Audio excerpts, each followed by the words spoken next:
A dryer that won't stay on can be caused by several issues.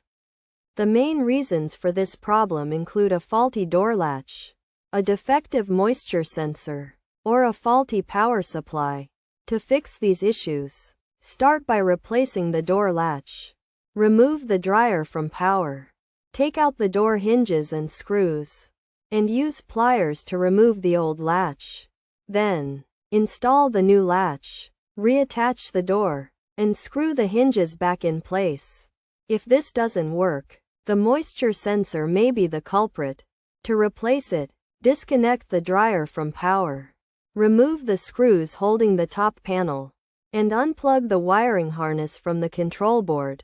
Remove the control panel. Take out the screws holding the lint screen, and close the door. Use pliers to remove the front panel locking tab. Disconnect the wire harness connected to the door, and remove the front panel to access the moisture sensor. Replace the sensor. Reassemble the dryer, and plug it back in. If neither of these solutions works, the problem may lie with the power supply.